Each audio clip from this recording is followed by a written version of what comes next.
Could you please welcome Carol, who's a founder of Chatterminds, and Sal, who's a founder of Mindful Kin. And they're going to speak together about mindfulness with your children and the benefits of that. Thank you so much.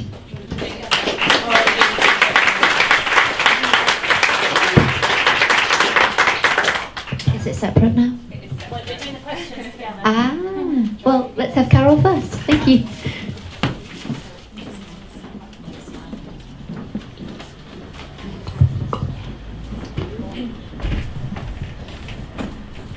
Hi, my name's Carol. I'm a primary school teacher, so I taught in primary schools for 10 years, and then I taught in a secondary school for 8 years in a special needs provision, which was attached to the mainstream part of the school. And I'm also a mindfulness teacher. I also have my own personal experience of anxiety and depression. So through my career as a teacher, something that really struck me was there being a massive need for children to understand their feelings and their emotions and to know what to do with them. So on a daily basis with the little tiny tots in reception, which I taught, 4 years old, right up to the year 11 students, there were children who were always struggling with anger issues on the playground, or maybe anxiety or worry about tests, or just generally a low mood. And so then I came across mindfulness myself about 5 years ago and did an MBSR course and started practicing daily, and thought to myself, wow, this has got massive potential for the children that I work with. So I trained with the Mindfulness in Schools project and then rolled out mindfulness with all the students that I worked with in the special needs department, and it went really, really well. So mindfulness, essentially, if you don't know, is about training your mind to be more present with what's going on in the present moment, rather than worrying about what's already happened or worrying about what hasn't happened yet. We actually essentially can miss what's going on in the present moment. But more than that, as well as that, when we're lost in thought and living life on autopilot, we can tend to over-worry about things. And these sort of ruminative thoughts can be quite damaging, can make you actually feel quite rubbish. And I thought to myself, okay, I'm feeling quite passionate about this. So I left teaching about 2 years ago, and I had this sort of seed of an idea to set up a provision, which I have done, which is called Chatterminds. And Chatterminds, so one of the things that I love most of all is working with children of all ages. So I absolutely love working with really tiny children and get much reward out of sort of the older teenagers. So I thought, wouldn't it be wonderful to sort of work with children but teach them skills to navigate the ups and downs of life. Mindfulness is at the core of it, but I do lots and lots of other things with the children as well. So examples that we do at Chatterminds is, first of all, we actually talk about our feelings. We talk about feelings that we have. We talk about feelings and why we might feel different feelings. So we use real life examples. I have a mood button here. So it might be that no one's playing with me at playtime, or it might be that I'm falling out with my sibling, or it might be that I've got to come off the iPad and get dressed. Various things that can happen that press our mood buttons, and then we get visited by lots of different feelings, not always just one feeling, but sometimes we get visited by lots of feelings all in one go. We also talk, Fred, about the amygdala. So we talk about what actually happens in the brain. So we have our amygdala, which essentially I talk like being a switch in the brain when you sense fear. And when this switch is pressed in the brain, we go into fight, flight or freeze, and then we talk about all these different things that can happen in our body when we are in this, this fight or flight sort of reactive state.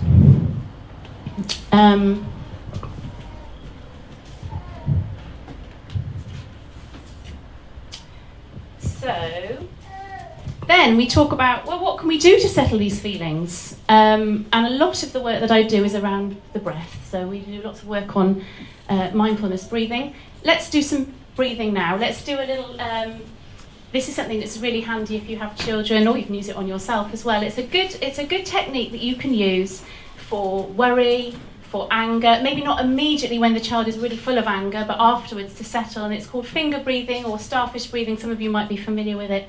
I'm going to just put the microphone down and I'll just show you.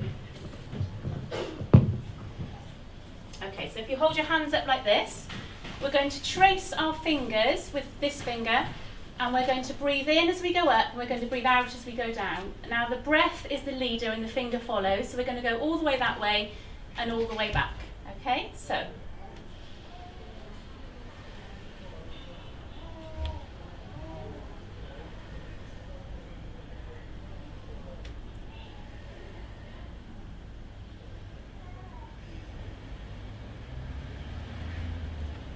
And we're going to go back.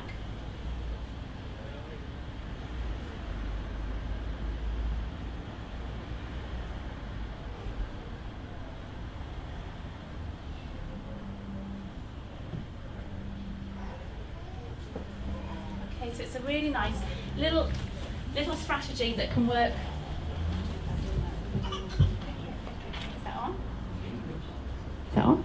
That's on. So finger breathing is a nice little strategy. We make lots of things at Chatterminds. Every session we make things. So actually, here's a breathing buddy that I make with the children, and they can use it for their breathing. So they can put trace their fingers over the bumps, a bit like finger breathing. Or they can put them on their tummy and do nice deep breathing and watch their breathing buddy going up and down. We make glitter jars. So the glitter in the jar represents sort of all the thoughts and feelings and emotions that we can have in the day. And as it settles, we can do our breathing, and then our emotions and feelings can settle and calm a little bit like the glitter. So we also do quite a lot of work on thoughts, and just recognising that thoughts are just thoughts. They're not facts. We can develop a different relationship with them, so we can sort of watch them rather than get tied up with them quite so much. We do work on strong positive thoughts. So if we're feeling worried, we can actually really have this sort of sense of, I am brave, I can do this. I'm the boss of my amygdala. This is something that we say a lot at Chatterminds, I'm the boss of my amygdala. We do self-soothing, so if we're feeling worried, we can put our hand on where we're feeling worried, and we can talk to ourselves like we would talk to our best friend. We accept that the feelings are here. So quite often, as adults, we can have a tendency to sort of say, oh, don't worry, or stop crying, or it's fine. But actually, to a child, the feelings are very much real. So here, this is a weather of your mind chart. So I get the children to perhaps compare their minds and their moods to different weather patterns, and they have to track before, after school and before bed what the weather of their mind is like. And this is very useful because it just draws attention to the fact that moods like the weather are changing all the time, and they pass, and we can have 15, 20 different types of weather in the daytime, just like we can with our moods. I do quite a lot of work with anger. I've written something in your booklet, so I won't go through it now, but it says a calming sequence for angry meltdowns that children often have. So I just want to give a couple of examples for myself. They're up to do with my children, who are my case studies. I have a little boy who is just 4, well, he was 4 in March, and a couple of weeks ago he went to the fridge. He was very excited because there was one of those yogurts, you know, the Muller corners with the chocolate balls in that you can put into the yogurt and stir around. And he went to the fridge to get this, and his big sister had eaten it. So this caused absolute meltdown, face down on the carpet, complete meltdown, completely beside himself. So I often pause myself when I see there's a big emotional situation going on in the house. I'll pause and I'll sort of check in and think, okay, how am I going to handle this? Because mindfulness helps us as parents massively, and it creates a space of choice. So rather than that reactivity that we can sometimes so easily fall into that isn't necessarily helpful, actually it gives us this time to think, okay, how can I respond skillfully to this? So actually what I did was I just went and sat next to him, and I validated how he was feeling. So it was like, oh, Jasper, you know, you were really looking forward to that yogurt, weren't you? And you love those yogurts, don't you? And your sister's had it, and isn't that, I feel, poor you, it's horrible when you feel like that, isn't it? And he was like, yes, you know, because I'm hearing him. And then I actually could relate to it, because I said to him the night before I really fancied a rum and coke, and my husband had finished the coke. So I did get it. I got how he felt. But then after that, when it settled a little bit, then at that point I'm able to say, okay, right, let's see. Is there anything else in the cupboard that we can have? You know, should we write on Mummy's shopping list? You know, let's get some more, etc. And then I tend to distract with something else. But one other quick example before I finish is my daughter, who's 10, had her ears pierced recently, and she was sitting on the high chair in Claire's accessories, and the nice lady was taking ages putting on her latex gloves and cleaning up the equipment with anti-bac wipes, and Izzy was getting more and more nervous about this fear. And it was fear. So she actually had a wobble, she cried, she was like, I don't want to do it, and so I said to her, look, come on, because she knows about the courses, she comes into my courses, and I said, look, this is your amygdala, isn't it? Can you feel your heart racing? Can you feel your tummy? Do you feeling a bit sick? She was like, yes. I said, right, let's do some breathing. So we breathe in for 7, we breathe out for 11, we use some strong positive words. I'm the boss of my amygdala, I'm excited about getting my ears pierced, and it genuinely helped. So those are a couple of examples. But I really, really want to emphasise to you that I'm standing up here, but I have to say I'm not a perfect parent. I'm really not. I have these ideas, and sometimes they work really well, and sometimes not so much, you know. But actually, you know, I still snap at my kids sometimes, but do you know what? That's actually okay. I'll always talk to them and say, I'm really sorry, Mummy's a bit grumpy. You know, I get stressed or I get hormonal. But it's important for children to know it's okay not to be okay. And I think that also with mindfulness, it's a lot to do with self-compassion. So I don't beat myself up about it so much. It's like, actually, I am really stressed today and I could have handled that better, but that's okay. So that's pretty much it. So basically, Chatterminds, there's some leaflets here if anybody's interested. I teach courses, I go into schools, I work with children with additional needs. I'm running some workshops over the summer, lots of different bits and pieces. So I'm just going to show you a couple of other things. This is a stress ball that we make out of Orbeez. I don't know if anyone knows about Orbeez. The kids love them. And we make candles, mindfully paying attention to our senses. And one other thing I just want to show you. And here's a little worry doll that I make with the little ones as well. So, that's it. That's Chatterminds. Thanks.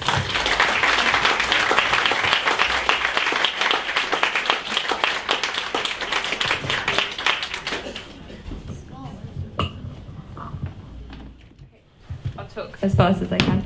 Hi everybody, I'm Sal and I'm from Mindful Kin. I'm also a primary school teacher, although I haven't been in the classroom for a little over 2 years. I've got a 2-year-old and another one on the way, so having a bit of a break from teaching to do Mindful Kin.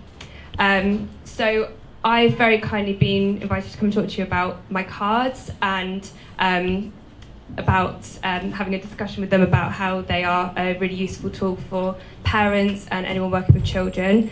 And also I'm going to show you a couple of things. There's a bit of a crossover between me and Carol, which is actually good because it shows we're both on the right track. So also, to be really, really clear, I'm not a mental health expert, so please take that on board. Everything I do comes from my own experience of working with children and from my own interest in mental health and well-being and mindfulness. So when I am teaching, my priority is always around creating an environment where children's mental health is nurtured and supported, and that is the priority for me. I really do believe that children will not learn effectively anyway if this isn't taken into account and nurtured first and foremost. So I discovered mindfulness really quite early on in my career. My first class had a lot of emotional difficulties and just a lot going on for a lot of the children in the class, so I needed to find a way to support these children, as well as the mental health and well-being of the whole class. So I also have struggled a lot with anxiety, and I found mindfulness to be really useful for managing this. So just very briefly to tell you a little bit about what I believe the benefits of mindfulness for children to be. It helps them to develop a really good understanding of their thoughts and feelings, so what might be going on in their minds, in their bodies. It helps them to not be fearful of these feelings if they're unpleasant, and sorry. It teaches them to see their worries with perspective, and connect more in the present moment rather than being caught up in their thoughts and feelings. It teaches them to relax and be calm, and encourages kindness towards themselves, so self-compassion, and towards others, and gratitude. So these are all things that I've seen time and time again when practicing mindfulness of children. So mindfulness is really the core of my practice as a teacher and of the parenting of my daughter. And over the years, my bank of strategies and activities has developed and grown. So I find it incredibly rewarding now to put this into my cards and social media and to see people using these as well. So I'm going to show you a couple of activities. If you wouldn't mind, we might just do a quick mindful listening activity.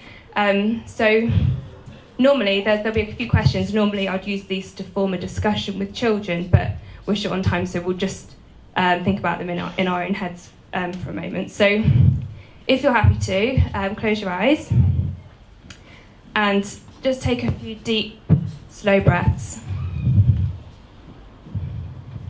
And just think about what you can hear. Think about whether the sound might be close by or far away. Is it coming from in front of you or behind you? Is it a loud noise or is it quiet? Can you hear any sounds coming from your body? And can you think of any words to describe some of these sounds? Maybe it's a buzzing noise, or a rumbling noise, or a jangling noise perhaps. Okay, open your eyes. So that's something I do with children. It's just a lovely thing to do together, just to pause in our busy lives and connect with the present moment, and to focus on one thing rather than, you're in a flurry with your thoughts in your head, and actually just sometimes it's nice just to stop and do one thing, just thinking about perhaps one of your senses. And I also find as a bonus, I think teachers are always looking for extra bonuses for education. I think it's a really good way to develop language and vocabulary. So another quick one, I'll show you the mind bottle. Carol, would you mind being my assistant? Carol showed you one she does with her children, so I'll just go into a little bit more detail. So I use this with children when they're feeling anxious or frustrated or overwhelmed. You might have seen this if you were at the Bath seminar. So Carol, would you mind giving it a good shake? Might need quite a bit of a... Okay, thank you. So we shake it up and we talk about how the glitter is similar to how our minds might be when we're feeling overwhelmed or frustrated. Thoughts whirring around in our head, really fast in different directions perhaps. And when we're watching it, we just practice some slow, deep breathing, and we talk about how the glitter begins to slow down and begin to settle on the bottom. We talk about how this is how our minds might be when we are practicing deep breathing and calming down. And children just find it really therapeutic just watching the glitter slowing down. And actually, I find it really useful as well. Okay, so that's the mind bottle. Thank you, Carol. I'm really quickly going to show you a worry stone, which I actually make. So these I find really useful to have in your hand and just rub your thumb over. It's kind of a grounding tool, I suppose, for when you're feeling overwhelmed or anxious as well. I find that you can give them to children and put one in their coat pocket on their first day of school perhaps, or they could take one if they're nervous about the dentist or things like that. And I keep one in my handbag, coat pocket, bedside table for those kind of nighttime worries. And I just find it a really good way to stop and get out of my head and into the present moment. So that's a worry stone. Okay. So that's a few of my activities from the pack. Really quickly, I just want to tell you a little bit about how the cards are currently being used. So I've heard from people, from teachers using them with their classes, from families, of course, mental health professionals. I've heard people from who run groups. So I've got a lady who messaged me the other day saying she's really enjoying using the activities with her Girl Scouts. And I've also had a message from somebody saying, a university lecturer saying she uses them for mental health seminars, for CAMS workers and social workers and things like that. They can be used for individual children, groups, small groups, large groups, whole class, for example. And they've actually are being used from children aged 2 all the way up to teenagers, which is a really nice surprise because I actually wrote them to be done with younger children, mostly sort of preschool age and Key Stage 1, because I found from my experience in Bristol, most of the activities and resources for mindfulness tend to be, not always, but tend to be for older children, Key Stage 2 and upwards. So I love hearing people's feedback from the cards and little anecdotes about maybe children using these strategies independently after doing them with an adult, and things like conversations that have arisen as a result of the activities, how the children have calmed down for bedtime. I've had a couple of ladies say that they've used the cards have really helped their children when they've had nightmares, night terrors, things like that, and just about the relationships that have been nurtured as a result of putting in this time together. I really want to get across that my cards and my presence on social media, I hope, lets people see that mindfulness is can be really accessible and relevant for everybody. It's not just about taking half an hour to sit and meditate, for example. I know that's not possible for most of us, and it's something that can be done in our day-to-day lives. It's really simple.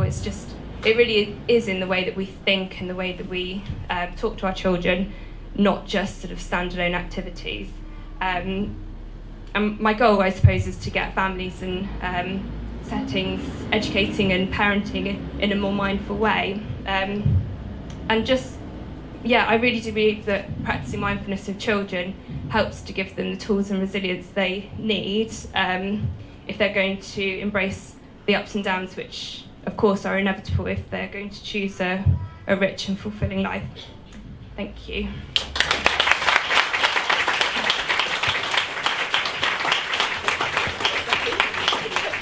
Thank you so much, ladies. Okay, we have 5 minutes for Q's and A's. Does anyone have... Yeah, could you project and use your most wonderful actor's voice? Good question. The bottle, the liquid, is that just water with the glitter? I don't know about you, Carol, but I use, I think it's 3 parts hot water mixed with 1 part PVA glue, and then that helps the glitter to fall at a night. That's a very useful tool. Use glycerin as well. You could use glycerin as well. Glycerin. Okay. Or glitter glue. As if you haven't got PVA, but you've got glitter glue. Our 7-year-old suffers with a bit of anxiety, so I think that would be a very good tool to use. Yeah, oh, brilliant. Anyone else? Good? All self-explanatory. Are both your products available at the back? Yeah. Are we doing Pixie payments? Yeah, if anyone's got Pixie on their phone, they can use that to buy from Positive Planner and from Mindful Kind. Okay, so the Pixie app on your phone to pay, at the back, everything available. Or cash. Or cash. Great. Thank you so much, ladies. Really appreciate it. Thank you.